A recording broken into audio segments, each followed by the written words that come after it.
ভক্তি, বিশ্বাস ও হাজারো রহস্যে ঘেরা কেদারনাথ মন্দির। বছরে প্রায় 6 মাস বন্ধ থাকে কেদারনাথ মন্দির, আর বাকি 6 মাস মন্দির খোলা হয় পুণ্যার্থীদের জন্য। কিন্তু জানলে অবাক হবেন যে 6 মাস মন্দির বন্ধ থাকে, সেই 6 মাস বন্ধ মন্দিরে জ্বলতে থাকে এক আশ্চর্য প্রদীপ। কিভাবে টানা 6 মাস বন্ধ মন্দিরে জ্বলে প্রদীপ? কি রহস্য লুকিয়ে রয়েছে এর পেছনে? জানতে সম্পূর্ণ ভিডিওটি দেখার অনুরোধ রইল। নমস্কার, আপনাদের এই চ্যানেলে জানাই অনেক স্বাগত। হিন্দু ধর্মের মাহাত্ম্য প্রচারে এবং পৌরাণিক বিভিন্ন রহস্যময় মন্দির সম্পর্কে জানতে এই চ্যানেলটিকে সাবস্ক্রাইব করে রাখবেন। উত্তরাখণ্ডের মন্দাকিনী নদীর তীরে গাড়োয়াল পর্বত শ্রেণীতে অবস্থিত কেদারনাথ মন্দির ভারতের 12টি জ্যোতির্লিঙ্গের মধ্যে কেদারনাথ অন্যতম, যার উল্লেখ মহাভারতের স্কন্দ পুরাণেও রয়েছে।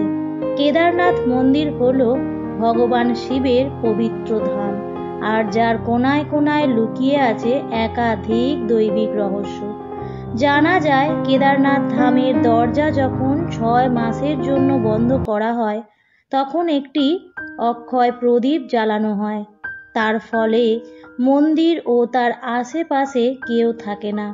সেই সঙ্গে তীব্র ঠান্ডা ও পুরো বরফের মধ্যে মন্দির প্রাঙ্গণ থাকে জনমানবহীন। আশ্চর্যের বিষয় হলো, 6 মাস পর যখন মন্দিরের দরজা খোলা হয়, তখন ওই অক্ষয় প্রদীপ সেইভাবেই জ্বলতে থাকে। কিন্তু কিভাবে বন্ধ মন্দিরে টানা 6 মাস প্রদীপ জ্বলে? এই রহস্যের ব্যাখ্যা কেউ দিতে পারেনি। এ তো স্বয়ং মহাদেবেরই মহিমা। ধর্মগ্রন্থ এবং এখানকার পূজারীদের থেকে জানা যায়, কেদারনাথে 6 মাস মানুষ পূজা করলেও বাকি 6 মাস দেবতারা পুজো করেন। মানা হয় কেদারনাথ ধাম থেকেই স্বর্গের পথ শুরু।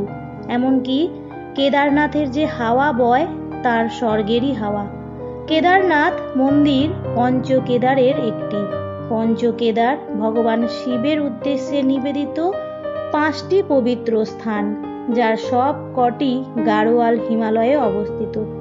ধর্মগ্রন্থ থেকে জানা যায়, কুরুক্ষেত্র যুদ্ধ শেষ হওয়ার পর জ্ঞাতি হত্যার পাপ থেকে মুক্তি পেতে পাণ্ডবগণ শ্রীকৃষ্ণের কথা অনুযায়ী ভগবান শিবকে প্রসন্ন করতে তীর্থ দর্শন করতে বেরিয়েছিলেন। সেই সময় তারা কাশীতে এসে জানতে পারেন, ভগবান শিব তাদের দর্শন না দেওয়ার জন্য পাহাড়ের কোলে অন্য কোনো রূপে বিরাজ করছেন। খুঁজতে খুঁজতে তারা গৌরীকুণ্ডের সামনে এসে একটি ষাঁড়কে দেখতে পায়। কিন্তু ভীম মনে করেন ষাঁড়টি তাদের বাধা দিচ্ছে, তাই ভীম গদা দিয়ে ষাঁড়টিকে প্রহার করেন। সেই গদাঘাতে ষাঁড়টি 5 খণ্ডে বিভক্ত হয়, আর সেই 5 খণ্ডই আজকে পঞ্চকেদার। এরপর ভোলানাথ পঞ্চপাণ্ডবকে দর্শন দেন, আর পঞ্চপাণ্ডব পঞ্চকেদার প্রতিষ্ঠা করে পাপ হতে মুক্তি লাভ করেন। এই পঞ্চকেদার হল তুঙ্গনাথ, যেখানে ভগবান শিবের হাত পড়েছিল; রুদ্রনাথ, যেখানে ভগবান শিবের মুখ পড়েছিল; মদমহেশ্বর, যেখানে ভগবান শিবের পেট পড়েছিল; এবং কল্পেশ্বর, যেখানে মহাদেবের নিম্নাঙ্গ পড়েছিল। কেদারনাথের বৃষের পিঠের কুঁজ জ্যোতির্লিঙ্গ হিসেবে পুজো করা হয়। তাছাড়াও 13 থেকে 17 শতকে এই মন্দির প্রায় 400 বছর বরফের তলায় ছিল।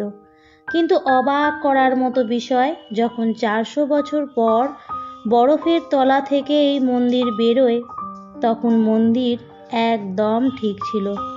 মন্দিরের তেমন কোনো ক্ষতি হয়নি। মহাদেবের মহিমা অপার। কেদারনাথ এমনই এক ধাম, যার দৈবিক মহিমা বলে বোঝানো নয়। ভিডিওটি ভালো লাগলে লাইক করুন। হিন্দু ধর্মের মাহাত্ম্য প্রচারে বেশি করে ভিডিওটি শেয়ার করুন। এরকম আরও ধর্মীয় তথ্য জানতে চ্যানেলটিকে সাবস্ক্রাইব করে রাখুন। ধন্যবাদ।